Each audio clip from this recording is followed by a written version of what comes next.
हे dear students, आज हम लोग थोड़ा मिस्टेक्स, आपकी ब्लंडर जो मिस्टेक्स हुई है वो थोड़ा सा रिकॉल कर लेते हैं कि इस पीएनएसटी का जो एग्ज़ाम हुआ था, क्या आपने ऐसे कौन से मिस्टेक्स किया है जिसकी वजह से आपकी जो मार्किंग्स एकदम से इतनी लो हो गई, अनएक्सपेक्टेड, जो आप लोग को बिल्कुल एक्सपेक्ट नहीं था कि हमारे मार्क्स इतने आ सकते हैं या इतने गिरेंगे।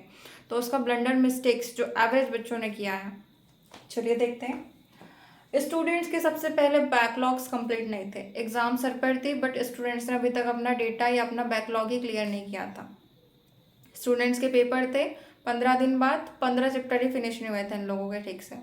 सबसे बड़ा ब्लंडर मिस्टेक, बच्चों ने बायोलॉजी तो कर लिया, बायोलॉजी में ह्यूमन फिजियोलॉजी भी अच्छे से कर लिया, लेकिन बॉटनी नहीं किया। सबसे ब्लंडर मिस्टेक्स, आपका बैकलॉग कंप्लीट नहीं था, आपने सिलेबस के हिसाब से वर्क नहीं किया, आपने अपने हिसाब से वर्क किया था।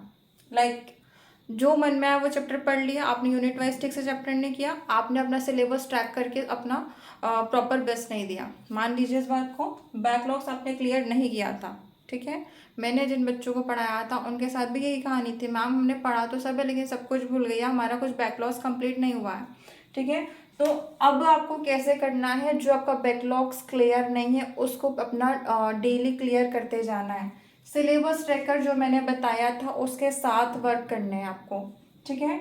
मेन सब्जेक्ट जो आपके हैं physics, chemistry, English, botany, zoology. Physics में सबसे ज़्यादा लैक हुआ है। स्टूडेंट ने सब तो पढ़ा बट फिजिक्स नहीं पढ़ा। फिजिक्स में स्टूडेंट ने न्यूमेरिकल्स भी नहीं पढ़ा, न्यूमेरिकल्स तो न्यूमेरिकल्स, उसमें बच्चों ने फॉर्मूलेज भी ठीक से लर्न नहीं किया। सो फॉर्मूलेज क्यों लर्न नहीं किया भाई, देखो फिजिक्स के लिए आपको फॉर्मूलेज लर्न करने हैं, फॉर्मूलेज के साथ साथ आपको फिजिक्स में उतनी ही मेहनत से करना है जितनी मेहनत आप केमिस्ट्री में करते हैं या बॉटनी जूलॉजी में करते हैं। क्लियर। सबसे मेन मिस्टेक बच्चों का फिजिक्स कवर अप नहीं किया है। 6 नंबर 7 नंबर ऐसे नंबर फिजिक्स पे लेकर आए बच्चे, जिस वजह से फिजिक्स ने आपका स्कोर लो किया है। क्लियर। केमिस्ट्री में भी बच्चों ने थ्योरी भी ठीक से नहीं किया था, थ्योरी किया तो न्यूमेरिकल नहीं किया, न्यूमेरिकल से क्वेश्चन आए थे, स्टूडेंट ने न्यूमेरिकल नहीं किया केमिस्ट्री में।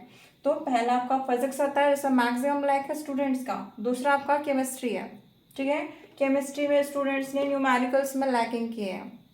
इंग्लिश में स्टूडेंट्स ने क्या पढ़ के गया था, आपका अनसीन पैसेज तो पढ़ा था। अनसीन पैसेज के आप लोगों ने कुछ ऐसे वर्ड्स तो खैर काफ़ी ट्विस्टेड आए थे इस बार, जो काफ़ी it's not easy to learn about that, but students की ग्रामेटिकल पोर्शन सही नहीं था। अब आपने देख लिया होगा इंग्लिश का क्वेश्चन पेपर कैसे आया है, तो उस हिसाब से आपको तैयारी करनी है कि आपको ग्रामेटिकल पोर्शन अपना अच्छे से क्लियर करना ही होगा, चाहे कुछ भी हो जाए। क्लियर।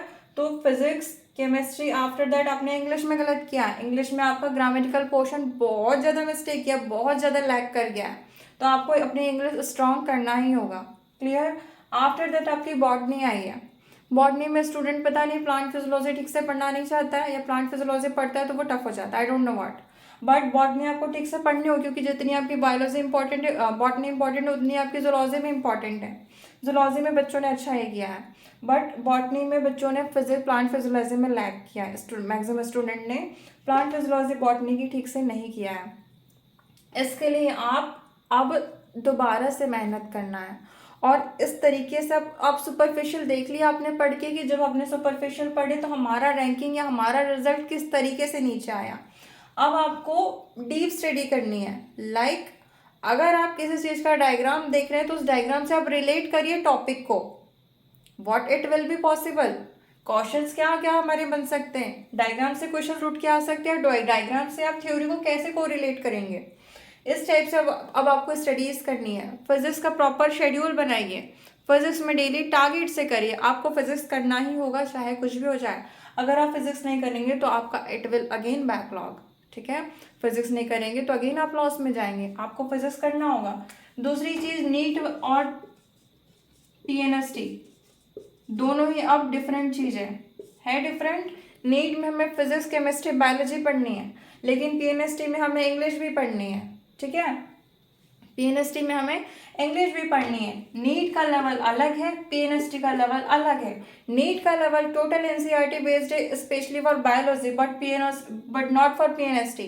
पीएनएसटी के लिए आपने देख लिया टोटल एनसीईआरटी पे हम डिपेंड अब नहीं रह सकते हैं, आपने देख लिया लास्ट टाइम तक हमें लग रहा था कि पीएनएसटी का पेपर एनसीईआरटी बेस्ड आएगा, लेकिन नहीं, इस बार पीएनएसटी के पेपर ने इस टाइप से खेल खेला कि एनसीईआरटी को उसने गायब कर दिया। एनसीईआरटी इज जस्ट अब हमारी बेसिक लेवल होगी, लेकिन अब हम लोग को रिफ्रेशर प्रेफर करना पड़ेगा। हमें अपने बैकलॉग्स कंप्लीट करने पड़ेंगे, हमें और ज़्यादा डीप पढ़ना पड़ेगा। हम बहुत ज़्यादा हम पीएचडी नहीं करना है, लेकिन हमें उतना पढ़ना पड़ेगा जितना पीएनएसटी पूछ सकता है। क्लियर? सो नीट वाले बच्चे नीट के लिए ही पढ़िए, पीएनएसटी वाले बच्चे पीएनएसटी के लिए ही पढ़िए। अगर आप नीट पीएनएसटी दोनों कवर अप करेंगे बोल रहे हैं, ऐसा नहीं होगा। आप सिर्फ पीएनएसटी के लिए पढ़िए या तो फिर नीट के लिए पढ़िए। क्लियर? दूसरी चीज़ ये, जो बच्चे कोचिंग कर रहे हैं नीट का लेवल अलग है, नीट के लिए स्पेशल कोचिंग करिए, पीएनएसटी के लिए स्पेशल कोचिंग करिए या सेल्फ स्टडी पे फोकस करिए। ठीक है? जो आपने ब्लंडर मिस्टेक्स किया है, एग्जाम पे, अब दोबारा रिपीट नहीं करिए, क्योंकि आपने देख लिया। अब नेक्स्ट टाइम और कंपटीशन कितना ज़्यादा होगा। इस बार अप्रॉक्स 60,000 स्टूडेंट्स थे, 40,000 60,000 थे ना स्टूडेंट्स। अब आगे देखिए, आगे आपका और ज़्यादा स्टूडेंट्स बढ़ेंगे। ठीक है?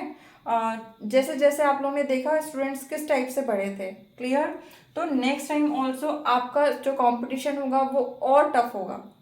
ठीक है? कंपटीशन टफ होगा, उस हिसाब से आपको स्टडीज़ करनी है। याद रखिए, डीप स्टडी करनी है। अब आपको कोई भी चीज़ आप सुपरफिशियल नहीं करेंगे। अगर आप 2 टॉपिक भी कवर अप कर रहे हैं तो 2 टॉपिक आप उस तरीके से कवर अप करिए कि आप चीज़ों को जस्टिफाई कर सके, या कोई भी ट्विस्ट आ रहा है तो आप उस ट्विस्ट को हैंडल कर सके। Clear? So these are the major mistake. अपना बैकलॉग हमेशा कंप्लीट रखिए, सिलेबस ट्रैकर के साथ वर्क करिए, फिजिक्स में मैक्सिमम वर्क करने हैं। बायोलॉजी आती है बच्चों को, लेकिन बायोलॉजी में भी आप सिस्टम से वर्क करने हैं। केमिस्ट्री अच्छे से करिए, इंग्लिश में स्पेशली अपना ग्रामेटिकल पोर्शन कंप्लीट करिए, और बॉटनी जूलॉजी तो आपको आती है। ठीक है? लेकिन हमें बायोलॉजी पर भी उतना ही वर्क करना है जितना हमें इंग्लिश पे करना है। ठीक है? स्पेशली फोकस हमें किस पे करना है, अब फिजिक्स को हमें अच्छे से लेकर करना पड़ेगा। Clear? So these are the main important blunders in your PNST exams. ठीक है? मैं होप कि अब आप लोग इस टाइप की मिस्टेक नहीं करेंगे। ठीक है? रेगुलर स्टडीज करने लग जाइए, क्योंकि अब धीरे धीरे टाइम जा रहा है, आपको पता है किस टाइप से एग्जाम लास्ट टाइम सरपट थी और आप नहीं कर पाए थे। Clear? Wishing you all the best, good luck.